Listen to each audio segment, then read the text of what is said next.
Welcome to Confessions of a PT. I'm James McCallion from James McCallion Transformations. And I'm Matt Cowell from Mind and Movement Mentoring. And between us, we've got over 25 years of coaching and personal training experience. And every single week, we're going to provide you with all our best tips and laughs along the way.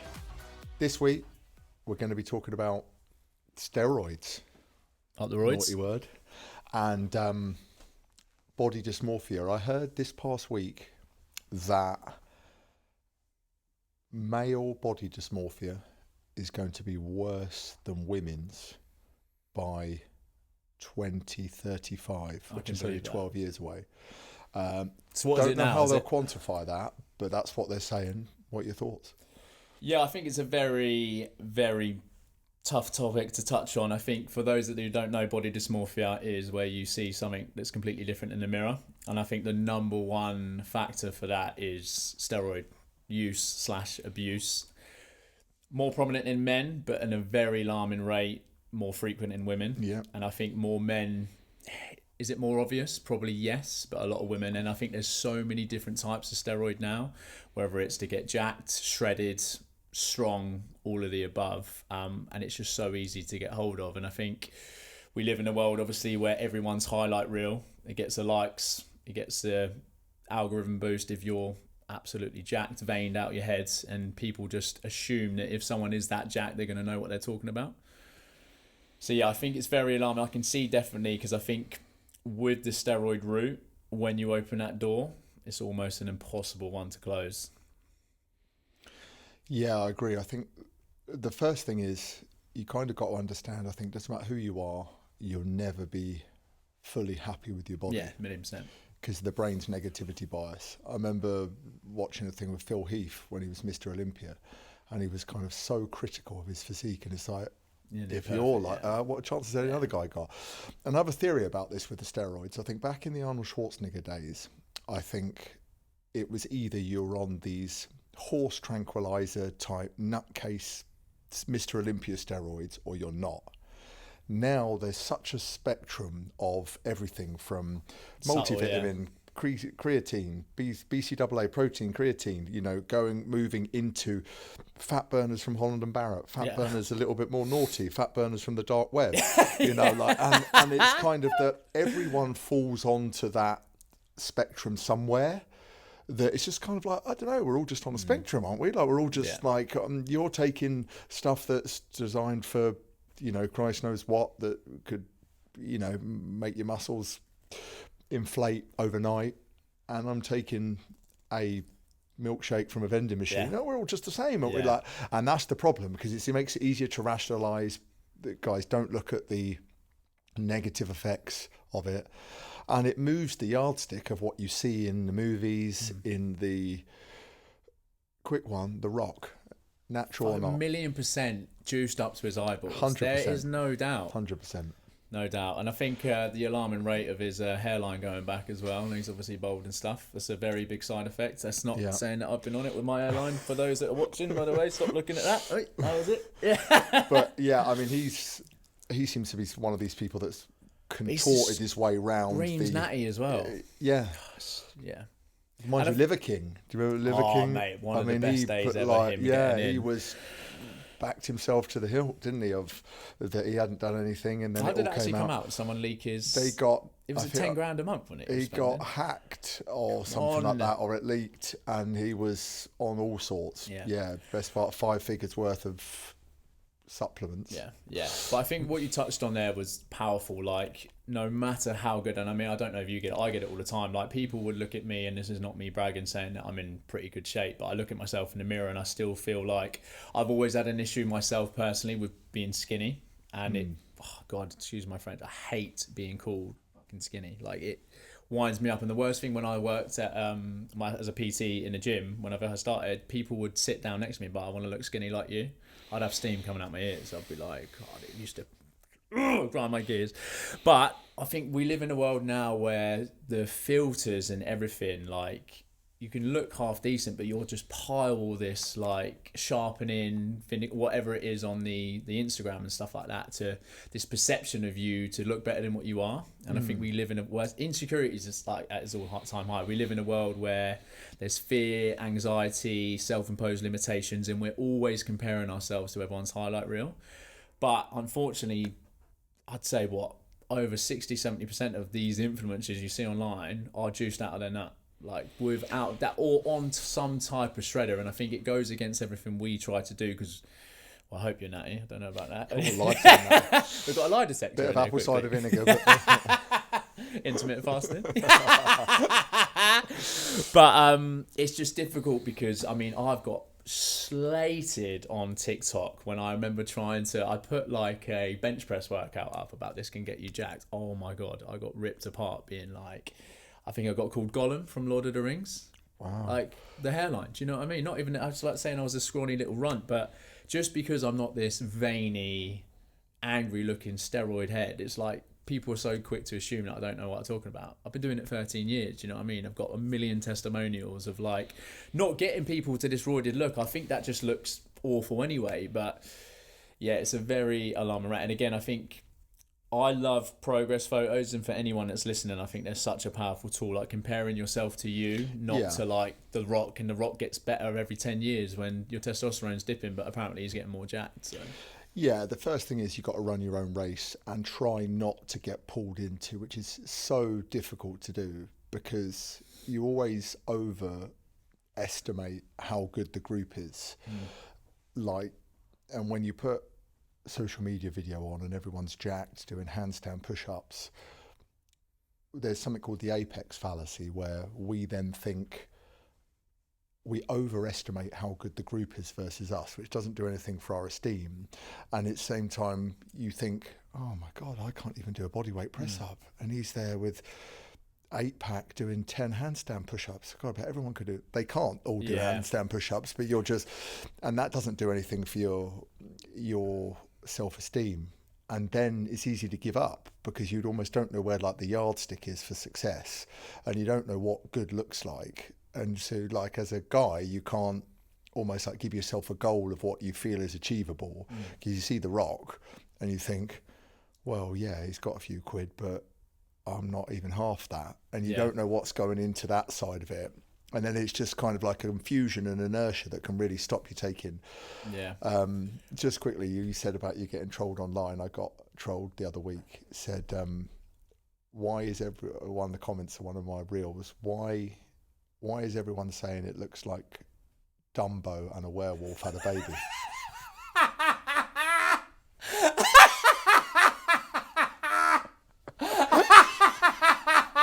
That is so deep. Why is everyone saying? Like, they weren't. Only he was, but like brutal, mate. Honestly, I've got a million comments around my hairline and everything like that. It hits hard, man, and it's just trying to like block out the haters, isn't it? Blocking out the haters.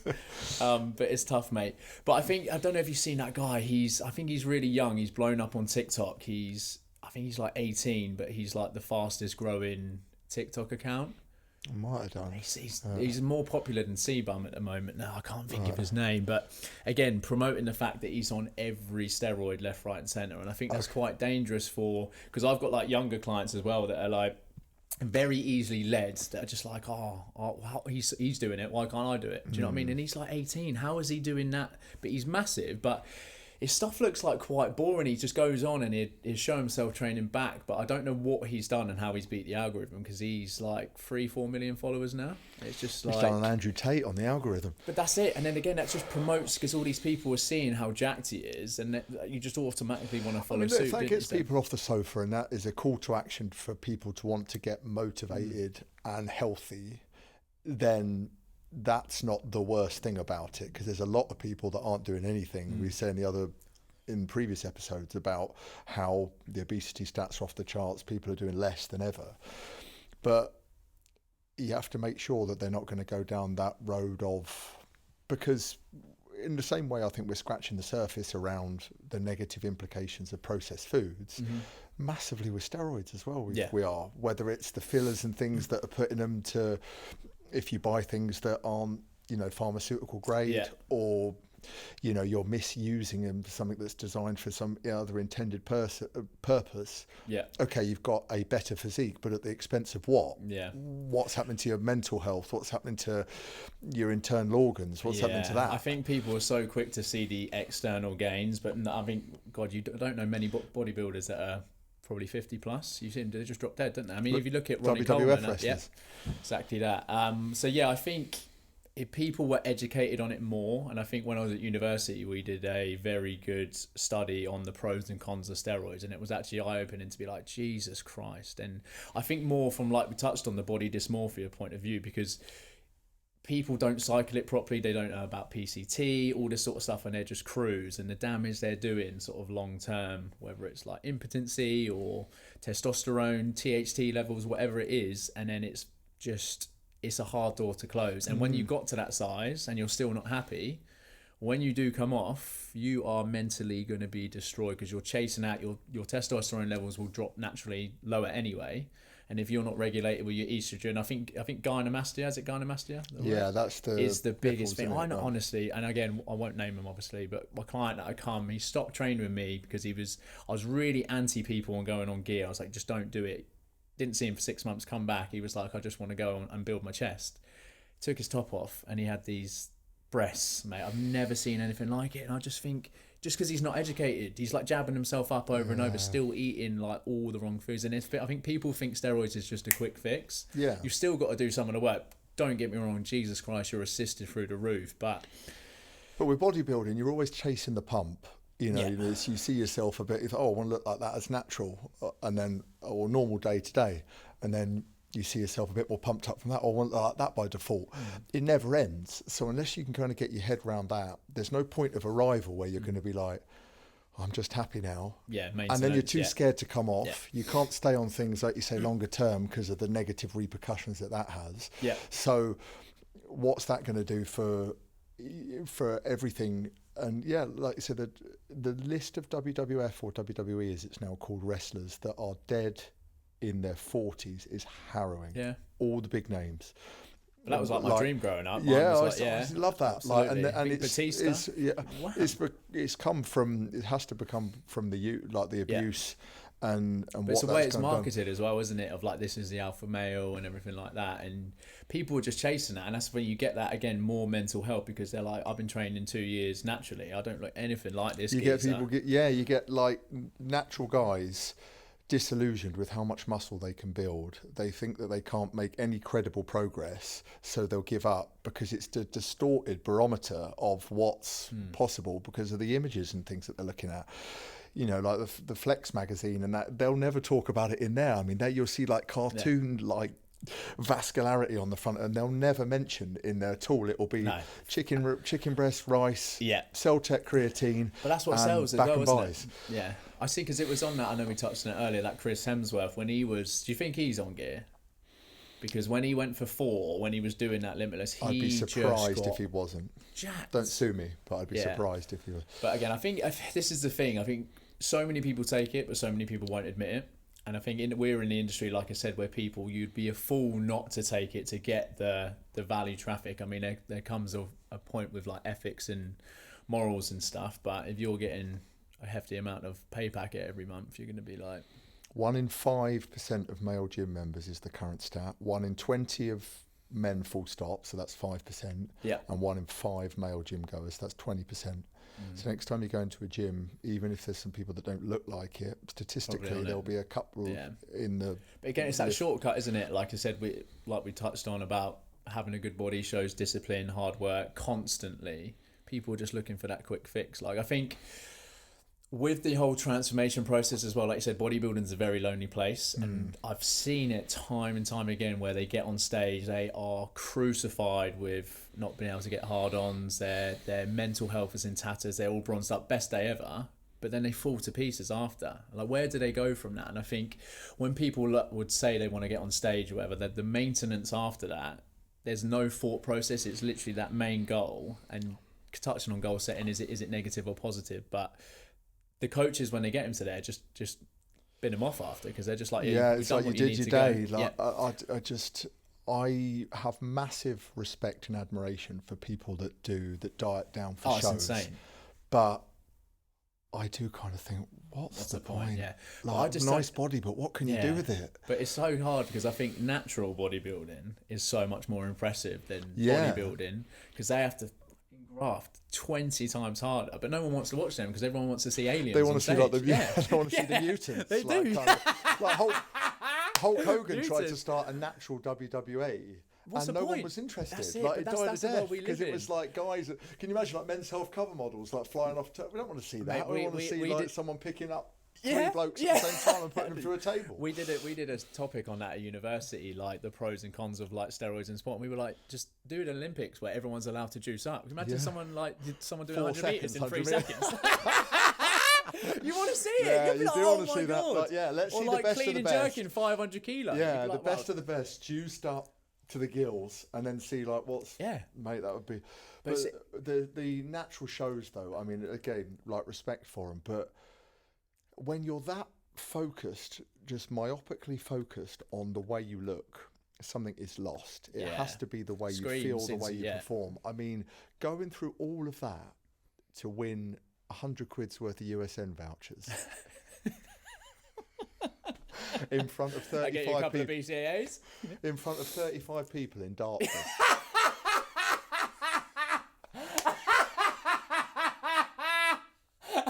35's a bit of a stretch, I think. That'd be like his most mum of and them, dad. friends and families, yeah. Plus ones, like. I want to thank my mum. Oh, mate, that's hilarious. It's like all of the competitors, only friends and family. yeah. There's no... Oh, that's I hilarious. mean, look, good luck to you, but not for me. Yeah. So my confession this week, very uneducated. So the interval structure called Tabata. For those that don't know, Tabata is a basically cardio finisher, 20 seconds on, 10 seconds off. I thought it was called ciabatta, like the bread. So it was when I very first qualified, I'd overheard another PT doing it. I was like, oh my God. And then writing it genuinely ciabatta at the end of their thing. And they were like the bread. And I was like, yeah. It's just 2 different forms of meaning. So, apologise to everyone for the first 6 months that ever worked with me, because they would have had the bread at the end of their programme. Thank you so much for listening. And don't forget to tune in next week. And remember to like, comment and subscribe for more value.